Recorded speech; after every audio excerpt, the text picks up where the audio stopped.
Greetings to everyone. Thanks for taking the time to come out today and to hear what some thoughts are about incentive plans. And so let's start at the very beginning. And the very beginning is that you always get the behaviors that you incentivize, whether you want to or not. And so and that's not just in our industry, but it's in all industries. And so, as those of you listening know, incentive plans can be very, very tricky things. Good ones can really help to elicit the behaviors that you want in your companies. Bad ones can really hurt you. Some would say destroy you. I don't know if I'd go that far, but certainly hurt you. And if you're listening, then you probably have had some experiences both good and bad. But on the note of getting what you incentivize, whether you intend to or not, some simple things like in sales, if you incentivize sales, well then perhaps customer service is ignored a little bit. In construction, what we're looking at is if you incentivize speed, because we're always interested in production, then perhaps what you'll get is a lot of production because you're incentivizing speed, but safety goes down, quality goes down, complaints go up, satisfaction goes down. And so those types of things. If you incentivize safety above all things, and then some of us do that in the industry because, of course, safety is critically important, then that can have perhaps impacts on productivity. So we have to take a Goldilocks approach to incentivizing employees and figure out what is the just right approach. So let's talk first about what doesn't work. And so what we know for sure doesn't work are things that, and please don't be offended, anyone out there who's listening, things that don't work are things like Christmas bonuses and time in service, and so duration types of bonuses. And so if the bonuses are awarded for if you're there 10 years, you get $1,000, and 5 years, $500, and those kinds of things. And sometimes that's a little bit hard to take because those are the normal types of bonuses that we've paid in our industry, and they're very well intended by the owners of our companies. And so I've given Christmas bonuses before, and so a quick story on that. My first year as an owner, we had a really good year, and so my partners and I decided to award a nice bonus, to all of our field employees. And so we gave $1,000 and a coupon for Christmas turkey or ham at the local grocery store to each of our employees. And it was a great Christmas party, and everybody was happy. And wow, what a great thing. Well, 1 year later, we still had a good year, but not as good as the previous year. And so we gave a $500 Christmas bonus and a coupon for a turkey or ham. And so it was still a lot of money, and we still thought, wow, we've done a good thing. And what we found out was everybody was mad at us, and that was hard to take. It was a tough pill to swallow because we felt that we were doing something positive. We were sharing in the profits and giving out money that we didn't have to give out, that we chose to give out. And that's when once we reflected on that, we really realized what we were doing wrong. And so things that don't work, Christmas bonuses and time in service, really don't reward any behaviors at all other than perhaps breathing in and breathing out. And that's not, I think, what the type of behaviors that we want to reward. That's baseline stuff, right? So it's always important to remember that baseline is quality, service, performance, loyalty, trust, integrity, all of those kinds of things. Those are basic behaviors that we expect of all employees, and so we're not going to incentivize that because you really don't get any value for that. That's our base. That's what we expect. So what I want to start with today, I'm going to show you 3 different incentive programs. I'm going to share with you our field labor incentive program, which took us about 12 years to create, and we think that we finally got it right. I'm going to show you our incentive program for project managers, senior project manager, operation managers, and so forth. And then finally I'll show you our estimating incentive program. So those are the 3 incentive programs I'm going to share with you today. Before we launch into the field labor incentive program, I think it's important to talk about what we should do and what we shouldn't do. And so from my experience personally, but also then working with lots of different companies, is incentive programs can be minefields. And so one caution I would give is that once you articulate an incentive plan and share it with your employees, then you have to follow through. And so everyone knows that. That sounds obvious. But at the same time, I have seen it far too many times, and I've actually felt this inclination. I don't think I've done it, but I felt the inclination that you create an incentive plan. It's a way to measure performance and incentivize the behaviors you want, and then when it comes time down to calculating the amount that you're going to pay out, you say, oh my gosh, this is more than I want to pay out. And so, for example, let's say someone earns, according to your calculations and the plan that you articulated, someone earns $10,000 in incentive, as an example. And you're sitting there before you write the check and say, geez, $10,000 is a lot of money. If I give them $5,000, they ought to be happy with that. Well, I would say that's really muddle-headed thinking because for lots of reasons. One, you made a commitment. You did the calculation. The dollars came out to be whatever the dollars are, and so at least in my perspective, in my world, then that's what you should pay because everyone is paying attention and everyone is watching. And one of the things with incentive programs, when you start doing those kinds of things or when you start manipulating the numbers, then everyone sees it, everyone realizes it, and they say, oh yeah, I've been on this incentive program before, and this is just a way to cheat me. And clearly no one wants that. It's better to not have any incentive plan at all than to propose one and then pull back or adjust after the fact. And so one of the rules that I would suggest for everyone is that when you use incentive plans is whatever you've created, the clock starts running and the clock ticks for a year, and then whatever the outcomes are, good, bad, or indifferent. And then what you do is adjust it for the next year. And so if you don't think you're paying out enough, adjust it up. Don't pay enough. If you're paying too much, adjust it down. But the most important thing is to be transparent and to articulate it clearly to everyone. So what I'd like to get into now is I'd like to get into our field labor incentive program, and I'll give you a little history on that. And so where it started a long time ago for us was we decided to incentivize the field because everyone knows that production is the key, and if we can do some things to encourage production with quality service, performance, etc., then maybe we can get some bang for our buck. So what does that look like? Well, one comment I'll make is that incentive programs are free. If we do them right, they cost us nothing because what happens is the incentive is paid out of excess profit. And I know for many of us the whole notion of excess profit is kind of odd. So how can there be such a thing as excess profit? All profit is good and it's never good enough and so forth. But what it really comes back to for us is good pre-construction planning and good estimating and knowing where the jobs are supposed to be. And so in other seminars that some of you may have attended of mine, I've talked about triangulation and making sure we've established the right budget for the project pre-construction. And then that, in fact, is the basis for our field labor incentive. And so if we go through the triangulation process and determine as a team, estimator, project manager, field personnel, field leadership, that the budget for the job is 1,000 hours, then that's what it is. And if it turns out that the field crew brings this job in at 900 hours, then we have a 100-hour savings times some formula will give us, in fact, money to pay for a field labor incentive. And of course, it costs you nothing because you were supposed to spend 1,000 hours on this job, as an example. So in a nutshell, that's the method behind the madness here. So with that in mind, you truly doesn't cost you any money at all for incentives.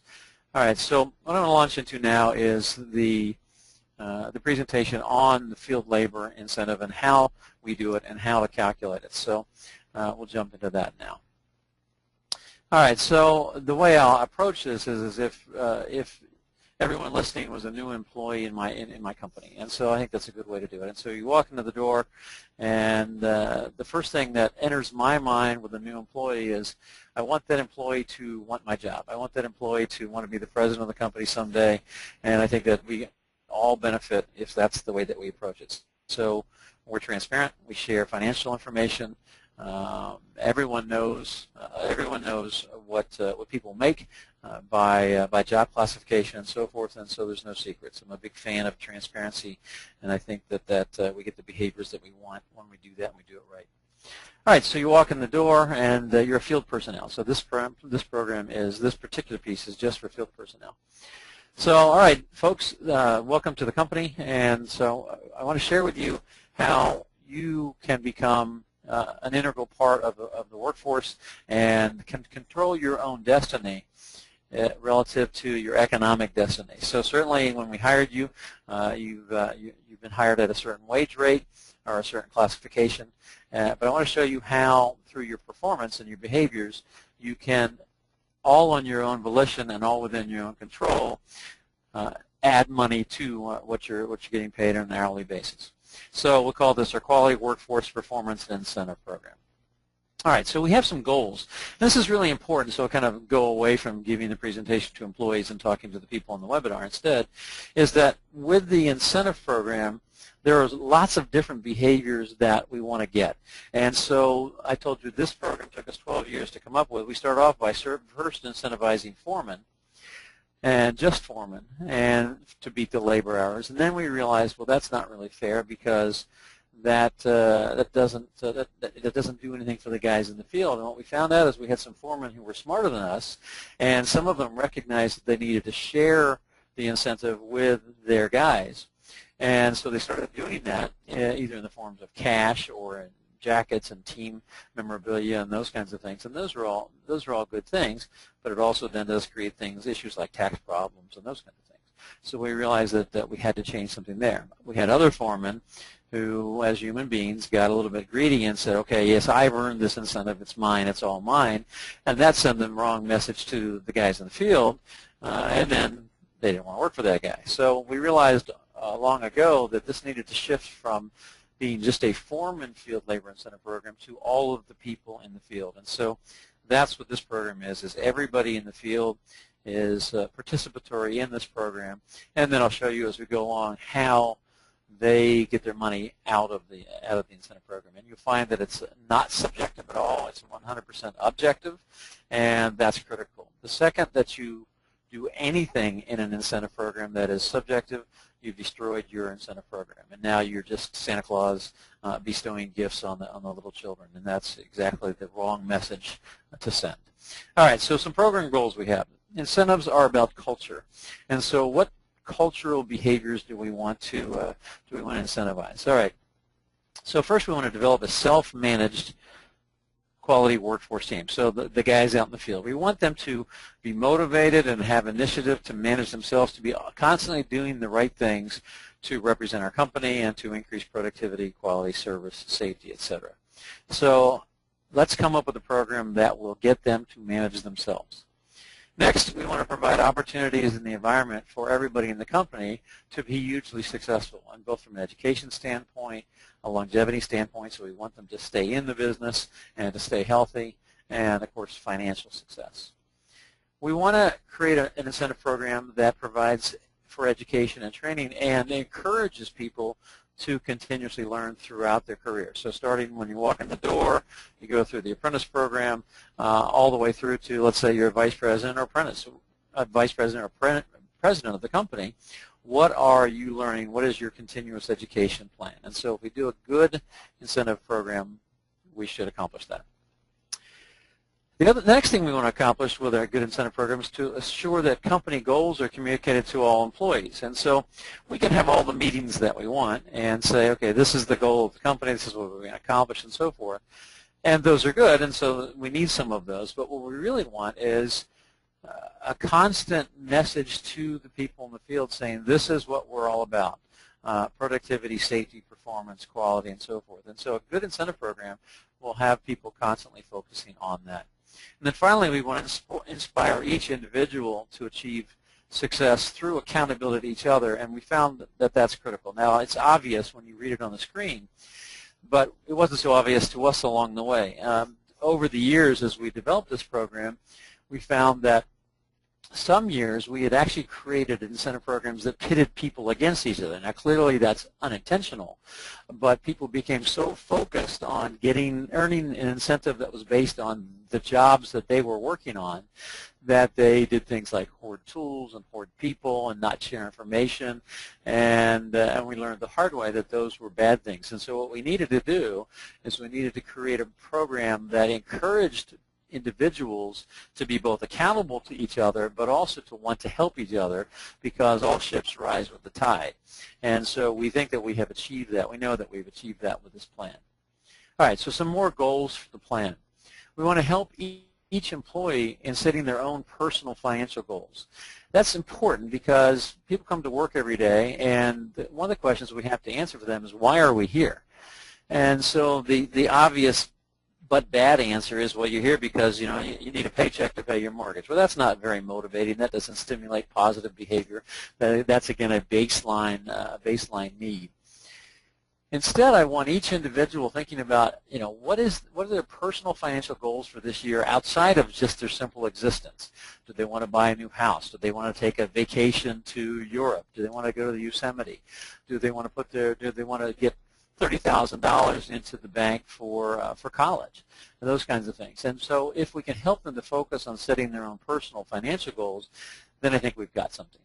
So one of the things that we do is we actually ask each employee each year, what are your personal financial goals? Now, as an aside, in creating each of these three incentive plans we're going to talk about today, we've calculated that each individual has the ability to earn about 50% more than whatever it is they're getting paid. So if it's a salaried employee making $80,000 a year, they have the opportunity to earn another $40,000 a year. If it's an hourly employee making $30 an hour times 2,000 hours a year, that's $60,000 a year, then they have the opportunity to make about $30,000. Now that doesn't mean that they all do, and clearly they don't, but that's how we do the math. And so we've really carefully vetted the math in each of these three programs, and now we've tested them and had them in play for a long, long time, more than 20 years now, and we know that they work. And so we ask them about their personal goals, and then we offer financial classes and money management classes for couples and things like that to help them to refine that.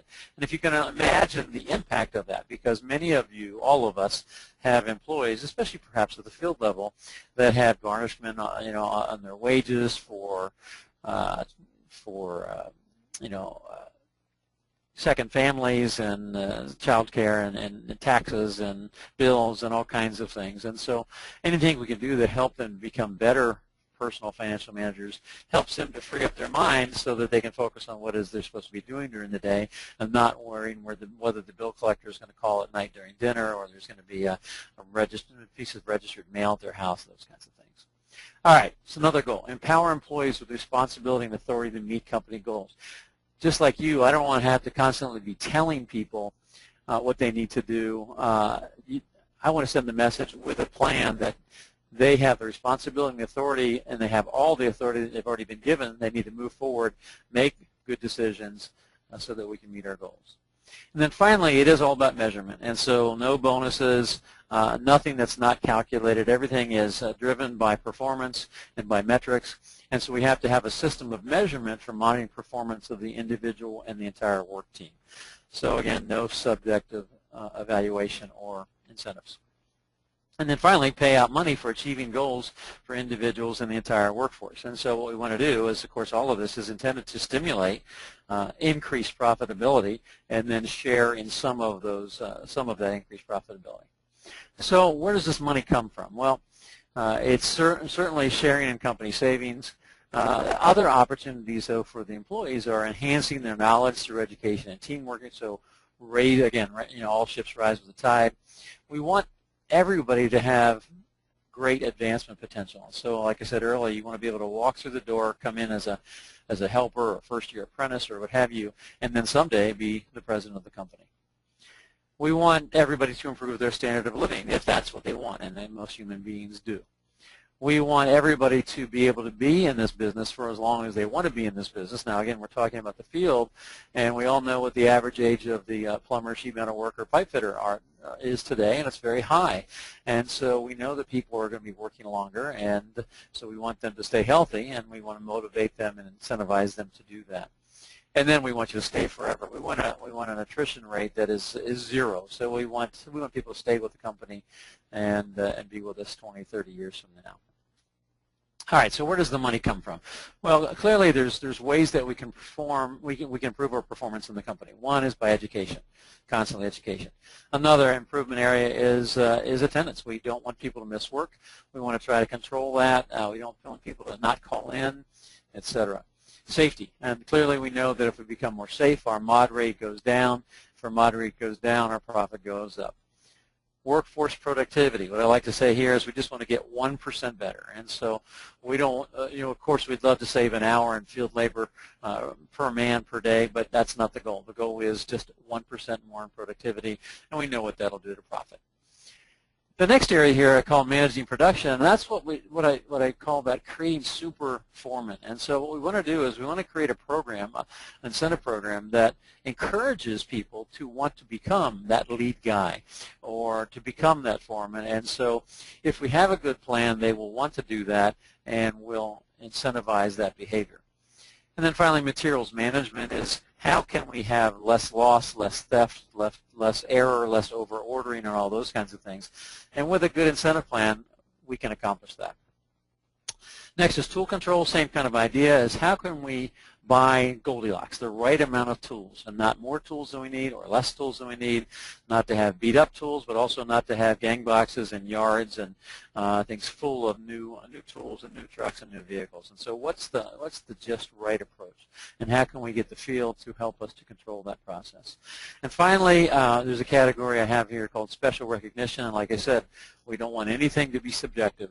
That said, we all know that things happen. Now, one of the mistakes that we make with incentive plans across the board in our industry is we typically give our worst jobs always to our best foreman.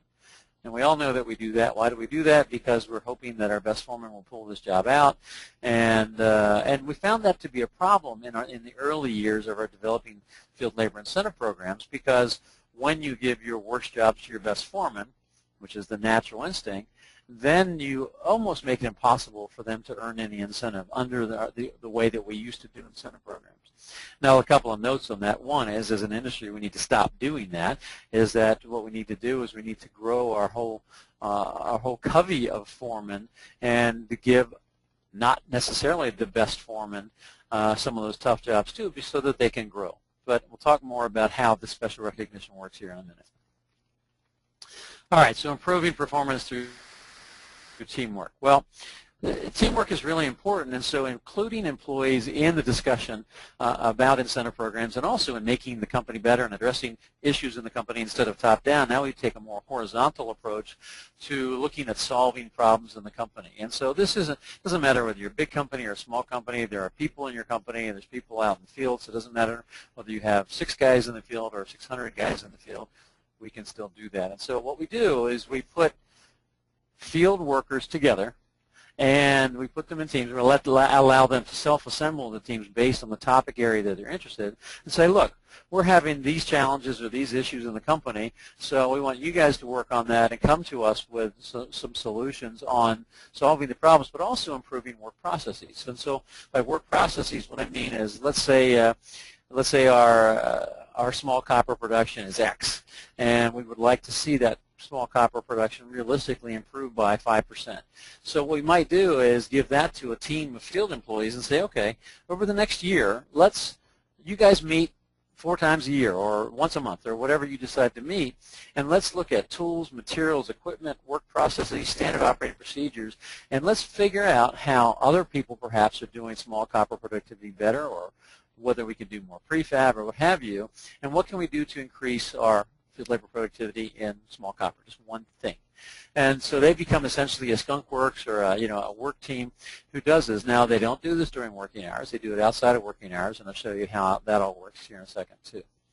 All right, but these work teams they set goals, they come up with ideas and improve work processes, and they do it making unanimous decisions through group deliberation. That's very important for our program because that gets out of the whole scenario where you have 3 people meeting or 5 people meeting, and 4 out of 5 agree that this is a good way to do things, and this is how we need to move forward, and that one person doesn't agree, and so now everybody goes back to their jobs, their projects, and that one person who doesn't agree now, whether intentionally or otherwise, kind of brings the whole group down and badmouths it, and now we have dissensions. So either we have unanimous decisions or we don't go through. Now, sometimes this is frustrating for me, but I found it to work. Frustrating for me because, just like you, I'm sometimes impatient, and sometimes getting unanimity is not easy. But we found that this clearly works. So these work teams that we form can focus on any number of things. The list on the screen here, safety, education, special projects, service, etc., those are all just examples of areas that you can focus on. Now, if you're a smaller company, maybe you pick 2 of those. If you're a bigger company, maybe you expand that list. Whatever you see as the important things to work on in your company, and also the guys in the field see as important things to work on the company. All right, so for us, we'll have an education committee, and the goal of the education committee work team is to provide and oversee educational training programs that will improve employees' technical skills, productivity skills, life skills, and so forth. And so it might be, they might decide, okay, here's the curriculum for the year. We're going to have a welding class, and we're going to have a code class, and we're going to have, you name it. And this is also where they'll come up with the idea to have a financial management for couples class. And so they'll set the curriculum by talking to their peers and by talking to management and so forth, and they're in charge of it. The attendance committee, well, their goal is to figure out how to ever increase and improve attendance and things like that. That's going to allow for stability, improve workforce control, lessen the impact of rescheduling, and so forth. The safety committee, the goal is 0 injuries, and so the goal is to, whatever our mod rate is to get our mod rate down and figure out how can we do safety better in our companies. The workforce productivity committee, I've just talked about that, and I gave the example with small copper. Managing production, this team is designed to establish criteria for what makes a good foreman. How do we bring people into the foreman and superintendent training program? How do we entice people who aren't sure that whether or not they want to be a foreman because they see a lot of extra work and a lot of extra hassle from not necessarily, for $2 more an hour, why would I do that, the kind of thing. And so this is kind of a scouting team and an instructional team, a mentoring team, and so that's what this group does. Materials management, just like I said, is how can we have less theft, how can we do better pre-construction planning, how can we do better ordering, and so forth. And then finally, tool control, same kind of thing. How can we have fewer lost, stolen, damaged tools that affect our performance and our profitability? Special recognition, this is the tough one. It is the only slightly subjective piece, but this is a team of peers, and so they're field employees. It's not management. It's nobody in management. And the purpose of this committee is to identify whether or not anybody in the field deserves special recognition for whatever reason. So maybe you do have that foreman who has really truly been stuck on bad jobs all year long, and he's just not going to get on the board for incentive here. And so maybe that's the example. Or maybe someone thinks that for some other reason that they deserve more credit or whatever. There's a process whereby the employee, can submit to this committee for consideration on whether or not they get points towards their incentive for this. What I found was that I was worried about, because I was fearful that peers would in fact always come down in the favor of giving more credit to their peers, and that would therefore blow the program up or cause too much subjectivity. What I found was the exact opposite, is that peers are much tougher on themselves and their peers than I was. And so it turns out I was the softie, which is hard for me to imagine, and peers are much tougher. And so this has worked very well. All right, so how do we make a pot of money? Well, the pot of money comes from excess savings, and so it's man-hours saved. And the formula on the screen is man-hours saved times $11 for productivity improvement. There's nothing magical about the $11. What that is half of, as in this example, it's half of the base wage, not the fully burdened labor rate, but the base wage. So in this example, the base wage would be $22 an hour, and so half of that is $11 an hour. Now, man-hours saved from what? That's from the pre-construction plan that says, okay, this is what the team, estimator, project manager, field supervision, etc., the team has determined is the man-hour budget for the job. And so that's not necessarily the estimated hours. It could be higher or lower based on the pre-construction planning. So man-hours saved times $11, and so you can see it's essentially then 50% of the field labor savings from plan go into the pot of money. Then commodity materials. So with incentives, it's always important to incentivize people on the things they control. So field guys don't control things like equipment and fixtures and those kinds of things, but they do control things like fittings and hangers and unistrut and so forth. And so we give a pot here for 25% of the savings of commodity materials goes into the pot. So if we had $10,000 planned for commodities materials on this job, and we end up spending $5,000, and we've saved $5,000, and so 25% of that would then go into the pot. The other 75% comes back to the company. The next one is safety awareness, and so 50% of any savings from the reduction in workman's comp goes into the pot. So if our mod rate goes down, then we obviously get money back from the insurance company. 50% of that goes to the pot. 50% goes back to the company. Tool care savings, same kind of thing, and so 50% of savings from reduction and repair or replacement of tools goes into the pot. Now that should send off some red warning signals to everybody that says, wait a minute, then will guys work with broken down tools and things like that to save the money?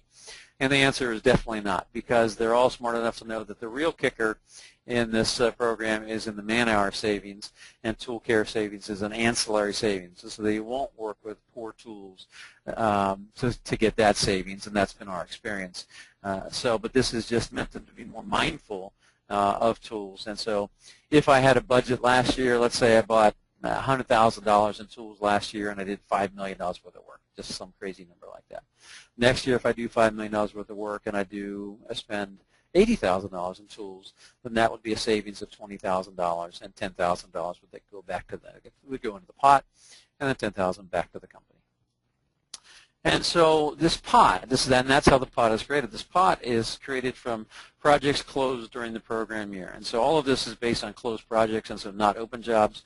So jobs have to be closed from an accounting standpoint, so we know exactly where all of our costs are. So a recap on the pot is man-hours saved, commodity materials 25%, workman's comp 50%, tool care 50%. And that gives us our total money in the pot. All right, then what we have to do is figure out, well, how can guys earn their shares out of the pot? And so we'll calculate a price per share, and we won't know what the share value is till the end of the program year, but I'll show you now how guys get their funds out of the pot. All right, so how do you get your money out of the pot? Well, employees acquire performance incentive points by meeting and exceeding company goals. And so the more active you are, the employee, in participating in the program, the more you're going to get, the more money you're going to get out of it. So the neat thing there is it's 100% voluntary. And so no one's forced to do anything. If you want to play, that's great. You'll increase your outcome. If you don't want to play, that's fine too. It's not personal. So the formula here to figure out how many shares you have in the pool is the number of points you earn, which I'll show you in a minute, times your rate of pay is then equal to your shares in the pot. So that inspires people certain types of behaviors. So one, it inspires individuals to earn as many points as they possibly can, but it also inspires them to continue to want to move up the ladder so their rate of pay increases. And so it isn't about just getting raises, it's about actually moving to different classifications. So the apprentice moving to the journeyman, the journeyman moving to the lead guy moving to the foreman, and so forth. All right, so here's how you earn points if you're in the field. And so the first category is workforce productivity, and so the goal there is to beat the budgeted hours for the job, and every individual who worked on that job for even a day gets 1/10 of a point per percentage of improvement, and that means everybody. Now, we struggled with this for a long time because guys tend to believe that they did something special on the job. And so we don't want that kind of behavior. What we want is we want them to know that today is the most important day on the job. And that's critically important for us. Every day is the most important day on the job. And so if you were there one day, if you're there 9 months, then you're eligible for that. All right, so that's workforce productivity. So if we had 10,000 hours budgeted and we spent 9,000 hours, that's 1,000 saved. So you can do the math. The next category is managing production, and so this is for the foreman. And so this is where we talk about foreman. And so the goal here is to beat the plan. And so for the foreman, and for our language, when you're looking on the screen there, the lead foreman is in fact what you would call the typical foreman, or for some of you, field superintendent on the job. Support foreman for us is the lead guy, and so that would be the foreman's right-hand guy. For us, we call the person we call mentor is essentially the field superintendent, and we like the word mentor because what that does for us is that really describes their job. So the goal is 4% improvement. If let's say on a job that the foreman was running, the job saves 3% of the labor. It's 3%, beat the labor by 3%. Well, then every individual on the job would get 0.3 of a point, and the foreman would get that too, but he or she would not get any managing production points because they didn't beat the 4% threshold.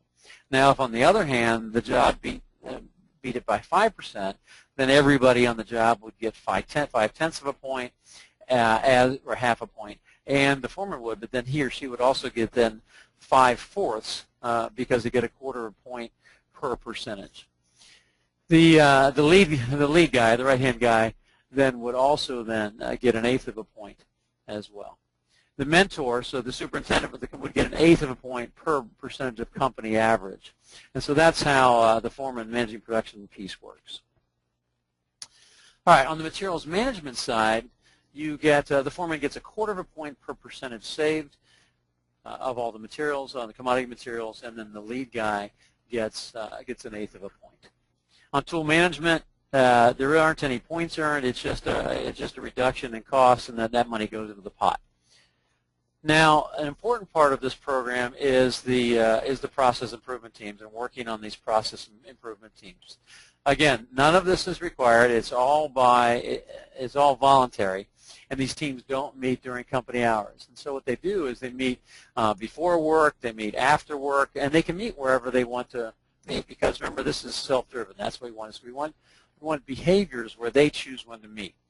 Now, if you participate on a team, it takes you 8 hours to get a point, and you can get 3 hours maximum per year, which means we're encouraging employees to spend 24 hours a year outside of company hours talking about and acting on how to make the company a better company. We think that that's a wonderful thing.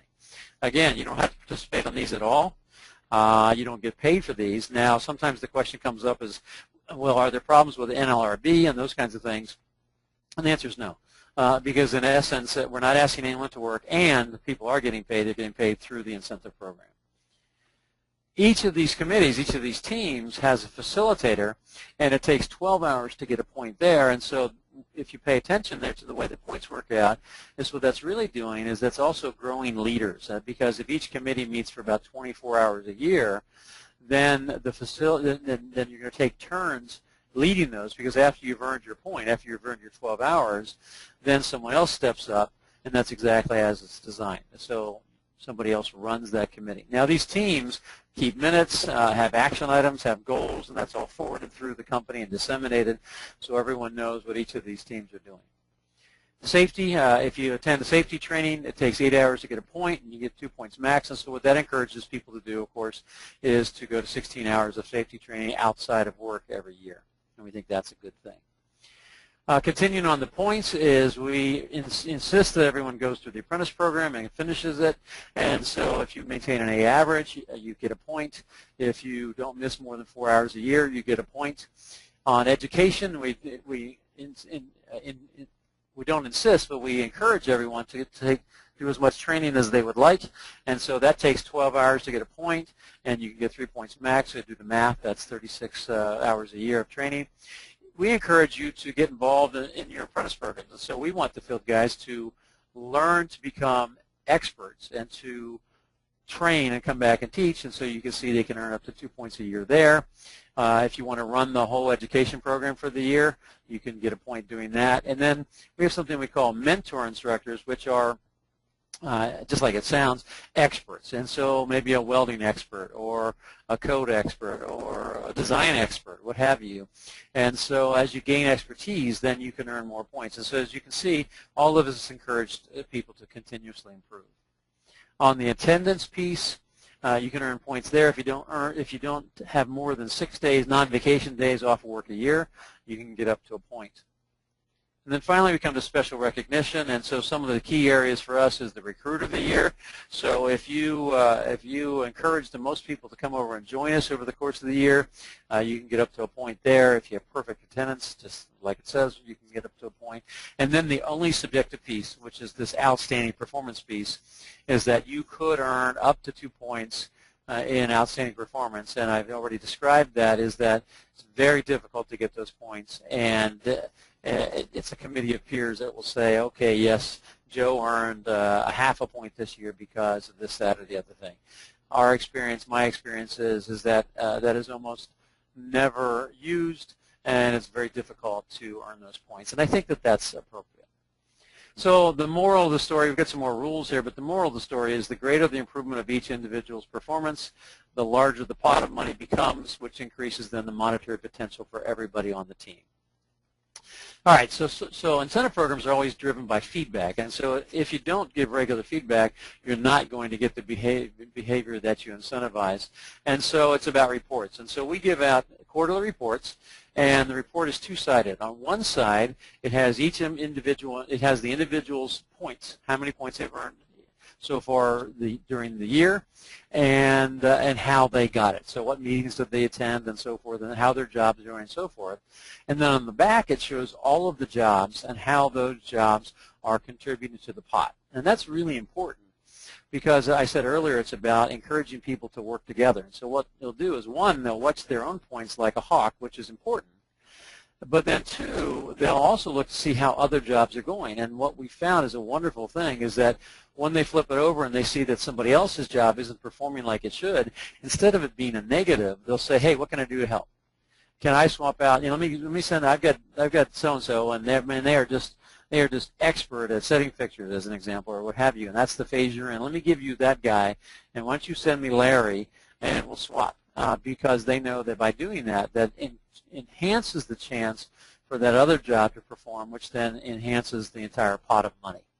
So with our quarterly reports, each employee has 30 days after the end of after the report has been issued for any corrections and so forth, and then once that's done, it's done. Then finally comes the annual report, and the annual report then summarizes all of the points each individual has earned and all of the money in the pot. And so now we can actually do the share calculation. And so number of points times hourly rate equals numbers of shares. And so now we know what the total outstanding shares are, and now we know share value. And so then it's paid out. It's fair. It's exactly what you've earned. Santa Claus hasn't given any gifts, and we found that this works extraordinarily well. Now, often people will say, well, how much do you pay out? Well, that's completely relative to your firm, and so there isn't a good number to give you, but it could be $30,000, it could be $2,000, or if you decide that you don't participate in any of these things, it could be nothing, and clearly there are employees that don't earn anything. And if you can imagine the positive peer pressure and sometimes negative peer pressure that goes along with that, I think that's actually a good thing, is that the positive peer pressure is everybody is measuring their own performance and their team's performance. And if someone is a layabout and doesn't really want to work that hard and doesn't want to do things to try to increase productivity or safety or quality or doesn't participate in any teams, they're probably going to eventually get the cold shoulder from their peers and may leave because they don't fit the culture. And I don't think that's necessarily all bad. All right, so let me go over real quickly some qualifications of this, and then I want to talk about the project management incentive and the estimating incentive.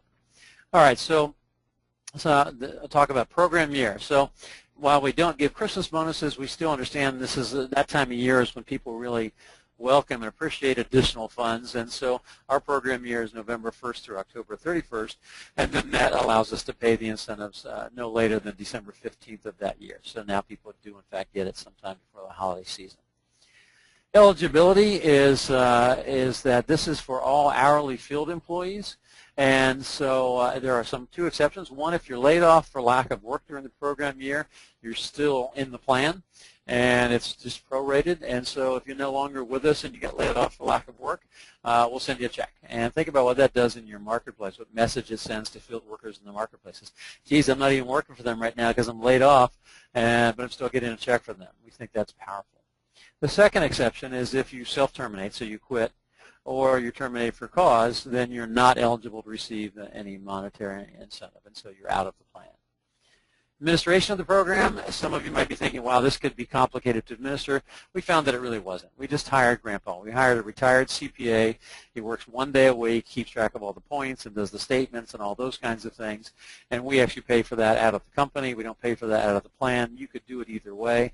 But once you get it up and running and really understand the program, it's not that cumbersome to administer. Amendments to the program. It's a company program. We reserve the right to amend the program at any time. If we do amend it, we really just see it as a contract with our employees, and so if we do amend it, we'll be notifying them of revisions to the program in writing, and then we reserve the right to terminate it as well. If we do terminate it, clearly something terrible is going on, some huge financial issues, and we'll notify in writing. But even then, in our mind, this is not our money. Any monies that have been earned prior to the termination of this program is paid out because, again, it doesn't cost us anything. So it'll just be prorated. And so that's the field labor program, field labor incentive program, and we've had just extraordinary success with that. And I encourage you to consider it. And if you have any questions on that, to ask either on chat now or find me working through PHCC, through Wayne or John or what have you. All right, so let's look now at the Project Management Incentive Program. All right, so what's on the screen now is our Project Management Incentive Program. I'll blow it up a little bit here. And so this is, again, a program that costs nothing. And the way we work is it's all about financial responsibility and accountability. And so what you have on the screen in front of you is an example of someone who's a senior project manager, who we would call a pod leader or a group leader. So this individual has a couple of project managers working under he or she, maybe a project engineer, and certainly a project administrator. So there's 5 or 6 people in this pod. This is exactly the same program we would have if it was a project manager, just the numbers would be different. You only control what you manage. And so, so let's walk through this. All right, so it starts with revenue. And so for this individual, their earned revenue that they've had this year to date is $12 million. I just highlighted that. Previous revenue recognized for the year was $6 million. And this is, I can tell you from looking at this, this is 2 quarters into the year. So then we say, okay, well, is there any other closed contract revenue? And there is. There's $294,000 of closed contract revenue. So the total revenue that this individual has been responsible for managing during this period is $6.2 million. And again, this is all scalable. If you're a smaller company, it could be $600,000 or $60,000. The math is the math. Then what we do is pull out all of the direct costs that for the jobs that this person is responsible for managing during this period, and so that's $9.4 million. Previous recognized costs, $5.1 million, and then the closed contract cost on the closed contract revenue, about $248. So now we have taken all of the direct job costs out. So the total revenue was $6.2 million, and the total direct job cost was $4.5. So that gives us a gross profit of $1,685,000, which is on the screen here. All right, so then we look at, then we get to pull all the other costs out because, remember, incentive programs are free, and so this individual has to pay for all of their own overhead and all of their group overhead. And so we pull out SG&A expenses for the group. That's $337,000.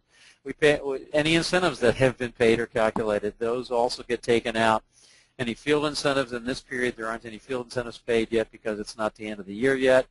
and then finally the department manager incentive, which we'll come back to, and then any warranty gain or loss. And so this person is also responsible for warranty gains and losses on their project, and nothing's free. And so if you have a warranty loss, you're going to pay for it.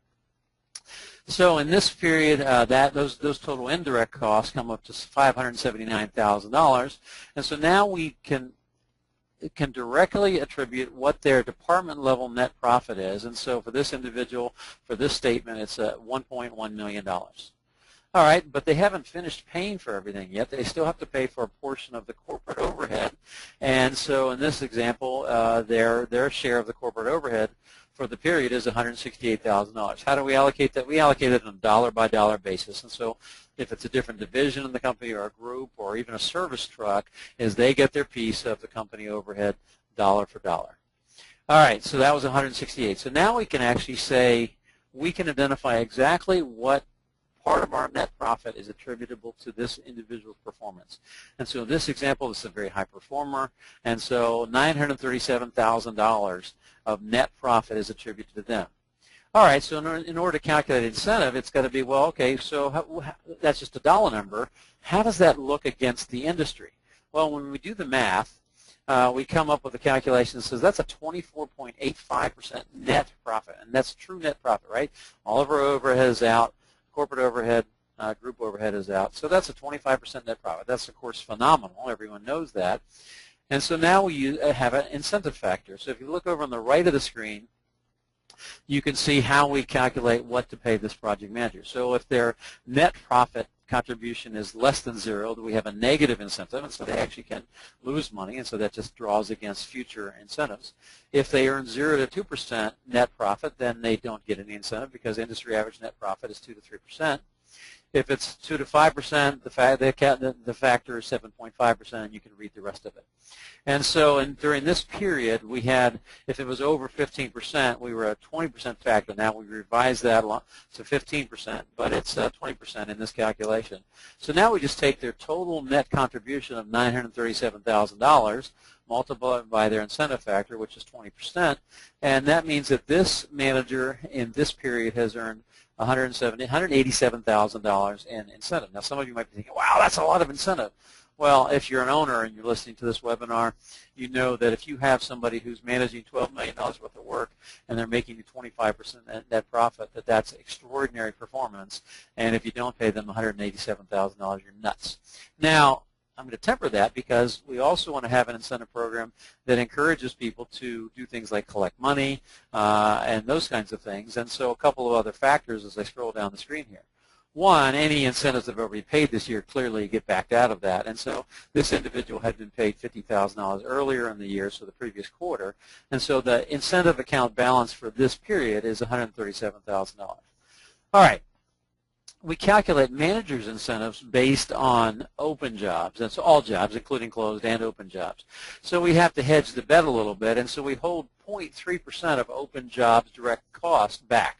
So that guards us against project managers making poor projections, against them sandbagging, against them doing all those kinds of things. And so we have a holdback against that. Now, as the jobs continue and as they close, if in fact the project manager's projections are correct, then of course all of that money gets released from holdback and then goes into their incentive check.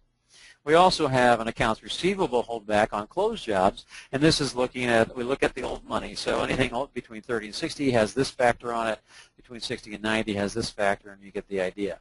So this individual had $16,000 worth of accounts receivable holdback on them, which then motivates them to go and collect old money, because if they go and collect it all, then they get that $16,000. If they don't, well, then they don't. And so they're actually, their behavior is being managed by the incentive program, which is just exactly what we want. So now we calculate that, we take the holdbacks out, and so now this individual at the end of this quarter has earned and gets paid $93,000, and that we pay 60 days after the end of the quarter, which then gives us another level of protection against bad projections and people playing with the numbers to get their incentive up and then getting their incentive check and leaving, and all the horror stories that we as owners know happen in the industry. This really prevents against that, and this is just a golden plan for owners. As most of you know from looking at this, most of you don't have performers who are making 25% net profit. And so when you run the numbers and do the math, you'll find out that if somebody's managing $1 million worth of business a year, and you pull out all the direct costs and the indirect things like that, you'll do the math, and you'll see very quickly how it really turns out to be a quite reasonable and fair incentive plan. But I want more than reasonable and fair. I want extraordinary performance. And so what this does is this really rewards extraordinary performance, which is, of course, the whole name of the game. All right, so we got 5 minutes left, and so now I want to go to the last incentive plan I want to show you today, which is the estimating incentive program. For my money, most people incentivize exactly the wrong thing with estimating. What they incentivize is the number of jobs that you get, hit ratio, and all kinds of things like that, and that's exactly the wrong thing. The only thing we should incentivize with estimating is accuracy and acceptable range. By accuracy, it's the dollars and hours that you bid at bid time, or that you estimated at estimate time, and then where did the job come in. Now, clearly there are extraneous factors there. There's things like change orders and so forth, and so I'll go down to the notes here, and if you're looking at the notes with me, change orders estimated by the estimator will be included in this plan. Change orders estimated by the PM will not be included in this plan and will be accounted for separately by the PM. If the PM doesn't break change orders out separately, then the benefit of the doubt is given to the estimator, and the PM incentive is debited. Jobs estimated by more than one person, the percentage of time contributed will be allocated for each job. So what this program incentivizes, again, looking at the bottom, is estimating accuracy, and that's EPA in the calculation, booking the jobs at higher gross percentage, and so one of the things we worry about in creating an incentive program is estimators sandbagging things, participating as a team, and so the estimator has to consider the project manager, the foreman, the customer, past experience, company resources, accountability, etc., better project manager, and then selling better projects. And so we know that this estimating incentive program does those things. And so what you're looking at is an estimating incentive program that for a company that has small jobs and large jobs and medium jobs and so forth. And so you can see here the book jobs. Up top you can see by division the percentages that at the bare minimum. And so we have bare minimums by type of work that you can book work at. So then here you can see what the job was booked at in percentage and then dollars. And then what we're measuring here is the estimator's acceptable range, so a bandwidth. And so where this job comes in is critical. And so for us, the bandwidth is 2% plus or minus. And so if, for example, in the commercial job, if the minimum percentage, the gross profit percentage is 25%, and it gets booked there, then if the job comes in between 23 and 27%, then that job is eligible for estimating incentive. If it's outside of the bandwidth, then there is no incentive. And so the estimator clearly has missed the mark, and that's not what we want. And so they are not eligible for any incentive. And so that's what we want to get rid of. All right, so if you look down at the bottom here on this, let me minimize this a bit. If you look down on the bottom of this, you can see this calculation. And so for this estimator for this year, or for this period, they estimated we booked $671,000 worth of work. $514,000 worth of those projects qualified because they were within the bandwidth, and so that's a pretty good accuracy ratio. We've got 3 different levels here for estimating accuracy. If it's 0 to 50%, they get 0% estimating factor. 51 to 75%, 71 to 100, 7.5%. This estimator had a 77% accuracy level, which is really good. And so we take a look at the jobs that are included in their plan. And so in this example, it's $514,000. And then the net profit, the average profit was, the total profit for those jobs turned out to be 20%. That's $102,000 profit. And then their multiplier is 7.5% of that, which is $7,717. And so this is our program for estimating, and we found that it really gets estimators focused on the right things. And so it looks like we're at the witching hour, and so we're just got about 10 seconds left. So I want to throw it back now to Wayne to see if Wayne has any comments or anything you want to add there, Wayne, before we're set here at the 4 o'clock hour. Oh, we actually have one question, Kirk, if you'd like to answer it real quickly. Sure. Sure. How is all of this affected by a piecework labor program? I'm not sure if you have an answer for that. If there's a short answer to that. What's the short answer? Unfortunately, I don't have a short answer to that. I'll put the analogy to service work as an example, and so we use the same plan with our service teams, and so you might imagine that's more difficult. And we use the same plan on time and material. That's even a better example. So time and material, you might imagine, well, how can you apply this if you don't have a budget in advance? All right, so that's a piecework kind of thing. Well, what we do is, even with time and material, as an example, or service work, we go ahead and set a budget anyway. And we think that that's a good thing, is that we have either the field leader or the service technician to set a budget, and that gets them thinking about what the right numbers ought to be, and then we use essentially the same formulas from that. But it really does then require that extra step of establishing a budget for everything. So with piecework, you do have a budget, right? And so you know that it's X number. The reward is X amount of reward per unit installed. Well, if you go beyond that, right? So now we can bring that same kind of idea right into play. And I like that because then with piecework, it doesn't incentivize all of those other things that we've incentivized, which is the education and so forth and so on. So I guess that's my 30-second answer to that. If whoever asked that question would like to talk about it further, I'd be willing to do that. So just Wayne, if you could just hook me up if they're interested in doing that.